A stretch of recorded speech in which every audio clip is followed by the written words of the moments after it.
몸이 좀 불편한 남자가 있었습니다. 어느 날 필리핀 여자와 만나게 되어지고 드디어 가정을 이루게 되었습니다. 결혼하여서 가정을 이루며 아이를 하나 낳았습니다. 그로 인하여서 교회는 외국인 근로자들이 하나둘 찾아오게 되어지면서 또 목사님이 또 다른 비전들이 생기기 시작했습니다. 그러나 1년 정도 되었을 때에 결국 이 가정은 깨어지고 말았습니다. 그 후에도 남편은 계속해서 필리핀을 왔다 갔다 하면서 지금 현재는 아이가 셋이나 되었다고 합니다. 이 필리핀 여자가 한국을 떠나기 전에 한마디 했습니다. 나 어머니 무서워. 이 한마디를 하고 한국을 떠나가 버렸던 것입니다. 너무 안타까운 일입니다.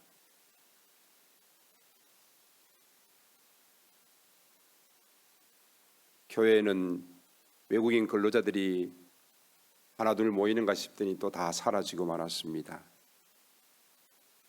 목사님도 너무 안타까워하십니다. 그 가정도 너무 안타깝지 않습니까? 모두가 조금 잘할 수 있다라면은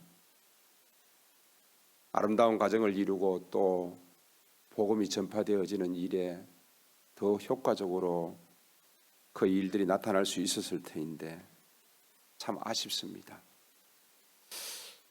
오늘 베드로를 통하여서 복음이 이방 땅 가운데 이방인에게 전해지는 모습들이 나옵니다. 가이사라 고넬료가 먼저 등장하지요. 로마의 군대 백부장입니다. 경건하여서 온 지방과 더불어 하나님을 경외하며 백성을 많이 구제했다라고 말하고 있습니다. 하나님께 항상 기도하는 자라고 말하고 있습니다. 그러한 그에게 어느 날 하나님께서 찾아오셨습니다. 주여 무슨 일이니까? 천사가 이르되 내 기도와 구제가 하나님 앞에 상달되어 기억하신 바 되었다. 욥바에 사람을 보내어 베드로라는 시몬을 청하여 들으라는 것입니다.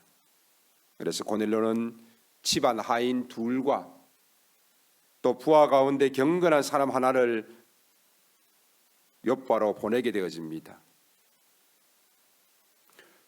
욥바에 있는 베드로도 역시 천사를 만나게 되어집니다. 기도하는 중에 시장하여 먹고자 하며 사람들이 준비할 때에 하늘이 열리고 한 그릇이 내려옵니다.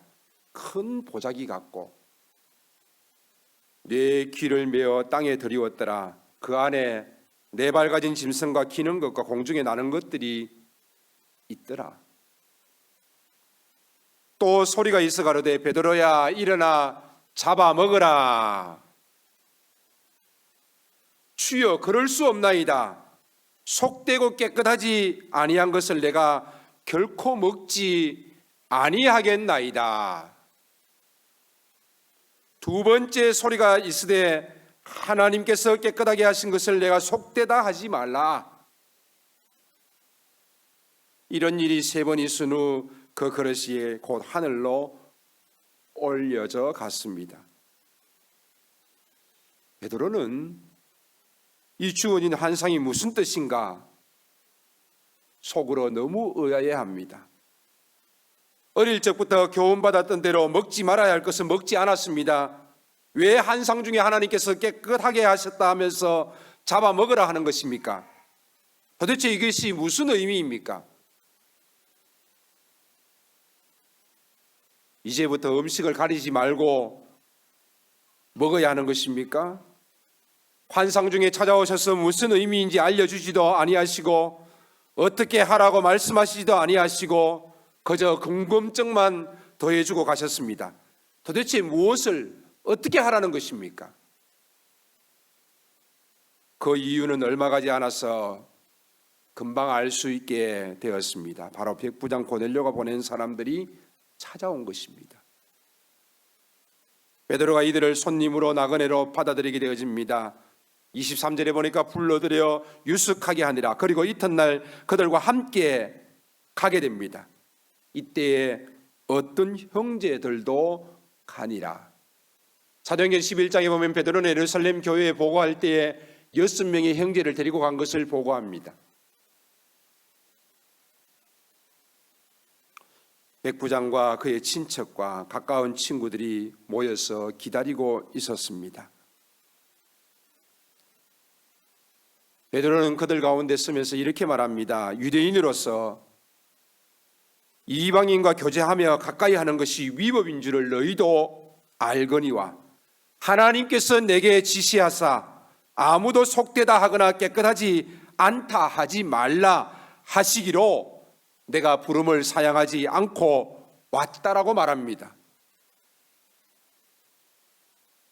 하나님께서 깨끗하다, 속되지 않다고 하셨습니다. 그렇습니다. 깨끗하다, 속되다는 것의 기준이 무엇입니까? 그들은 율법을 통하여서 철저히 그 기준을 어릴 적부터 지키고 따라왔습니다. 그런데 오늘 하나님께서 그 기준을 삼으셨습니다. 이것은 깨끗하다는 것입니다. 속되지 않다는 것입니다. 우리는 베드로처럼 이것이 속되고 이것이 깨끗하지 않다라고 내가 생각하고 내가 판단하고 내가 결정하지 않습니까? 어떤 사람은 깨끗하고 어떤 사람은 더럽다라고 생각합니까? 심지어는 사람들은 이렇게 생각합니다. 저 사람이 다니는 교회는 나는 다니지 않겠다라고 스스로 마음속으로 결정합니다. 저 사람이 믿는 예수라면은 나는 믿지 않겠다고 말하는 사람도 있습니다. 또 심지어는 내가 그렇게 신앙생활 하자라고 그렇게 권면했는데 내 말은 듣지 않아. 저 사람은 도저히 구제불능이야. 스스로 포기해버립니다. 우리 친구들 중에서 저 친구는 욕을 너무 잘해. 다른 애들이 싫어해. 나도 싫어. 저 친구가 교회에 나오는 것은 싫어. 안 나오면 좋겠어. 저런 친구가 우리 교회에 나온다라면 큰일이야. 다른 친구들도 교회를 떠나게 될 거야. 중요한 것은 내가 싫다는 것입니다. 정말 싫다는 것입니다. 그렇게 생각하고 그렇게 판단해 버립니다. 이 모든 일의 기준은 어디에 있습니까?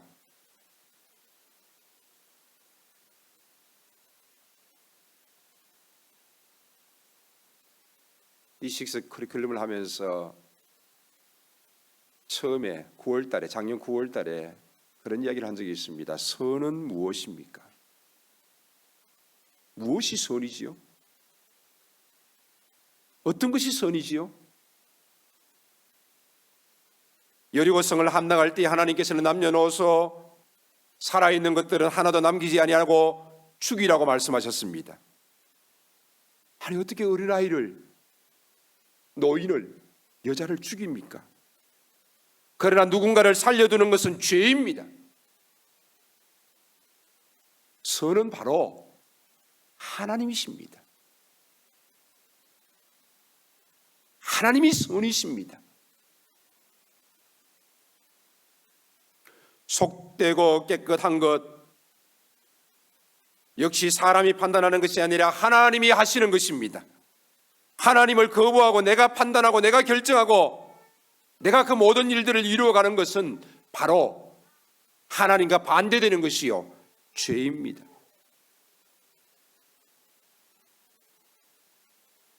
요한일서 3장 4절에 보면은 죄는 불법이다라고 말하고 있습니다.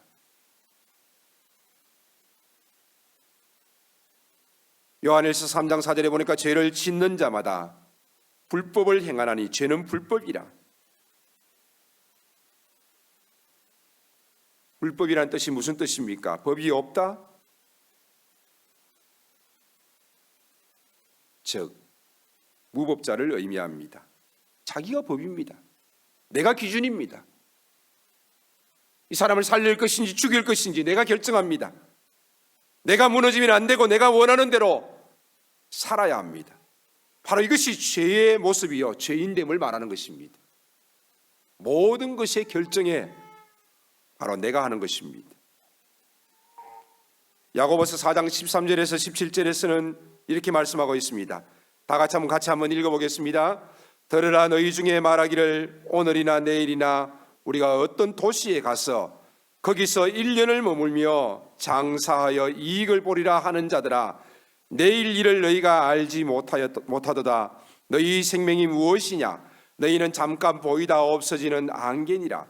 너희가 도리어 말하기를 주의 뜻이면 우리가 살기도 하고 이것이나 저것을 하리라 할 것이거늘 이제도 너희가 허탄한 자랑을 하니 그러한 자랑은 다 악한 것이니라. 그러므로 사람이 선을 행할 줄 알고도 행하지 아니하면 죄니라. 선을 행할 줄 알고도 행하지 아니하면 죄니라. 하나님의 일을 알면서도 행하지 않으면 죄입니다. 그리고 오늘 이 야고보 4장에서 내일이라는 단어가 등장합니다. 내일에 대해서 지금 장담하고 있습니다. 잘 준비하여서 나는 내일 하나님을 위해서 살겠어. 나는 오늘 공부를 열심히 하고 잘 준비하여서 내일 하나님의 일을 하겠어. 나는 오늘 돈을 열심히 벌어서 내일 하나님의 일을 하겠어. 내일을 장담하는 자들입니다.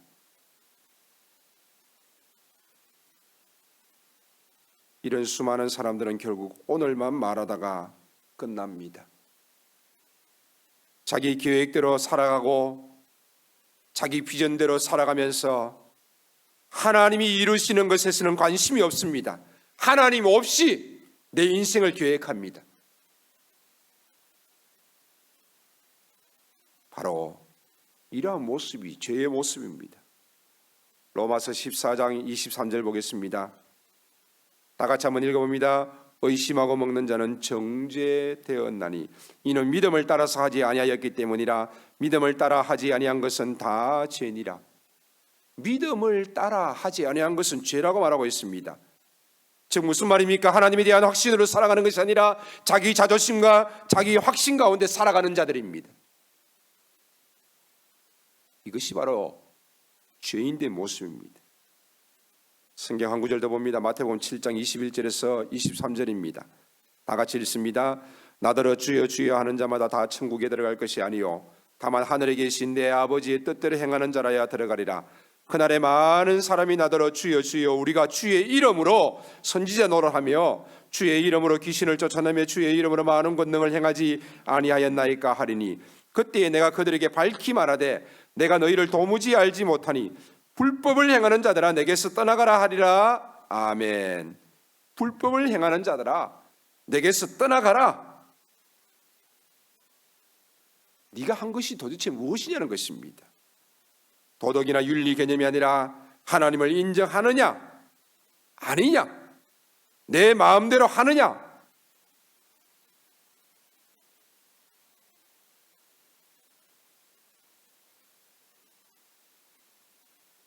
선과 악을 알게 하는 열매, 하나님처럼 다 알고 싶고 하나님 없이 선과 악에 대한 판단을 내가 하고 내 인생의 주인은 내가 하는 것입니다. 왜 내 인생에 내 삶에 주권자를 두어야 하느냐는 것입니다. 실존주의는 내 인생은 나의 것으로 말합니다. 실용주의는 먹고 살아야지 이것이 제일 중요하다라고 말합니다. 이것이 역시 죄악된 인간의 모습입니다. 죄악된 인간의 모습은 자신을 구원할 수 없을 뿐만 아니라 남을 구원하는 것조차도 거부합니다. 내가 속되다고 판단하고 내가 깨끗하지 않다고 판단하면서 복음을 전하지 않습니다. 이것이 죄악된 인간의 모습입니다. 어떻게 보면 우리가 복음을 전하지 않는 이유 중에 하나가 바로 이런 죄악된 모습이 우리 속에 아직도 너무나도 많이 남아있기 때문이 아닌가 생각합니다. 하나님이 기뻐하시는 것보다 내가 기쁨이 되는 것이지.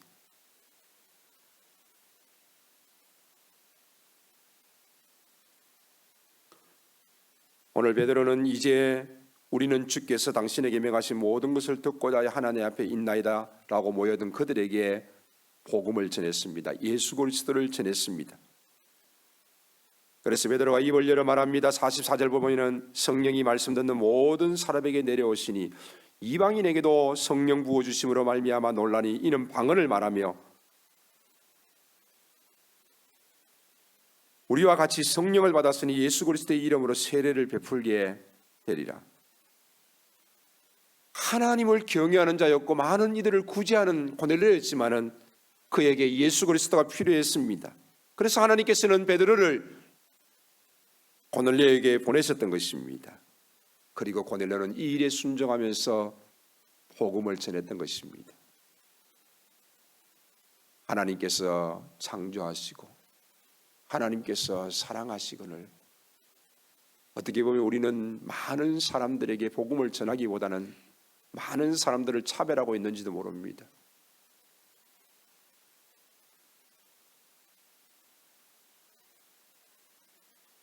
오늘도 우리 주변에서 신앙의 연약함으로 말미암아서 주저앉아 있는 이들이 너무나도 많이 있습니다. 코로나의 긴 기간 동안에 많은 사람들이 그저 주저앉아 버렸습니다.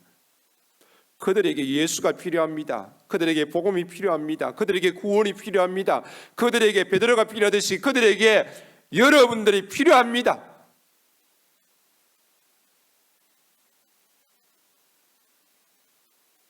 지금까지 수없이 권면했지만은 내가 안 된다고 생각하면서 판단하고 결정하지 않습니까? 이제는 교회가 회복의 길을 갈 뿐 아니라 부흥의 길을 가야 합니다. 하나님께서 원하시는 바 많은 이들에게 찾아가서 복음을 전해야 하는 것입니다. 예수 그리스도를 전해야 하는 것입니다.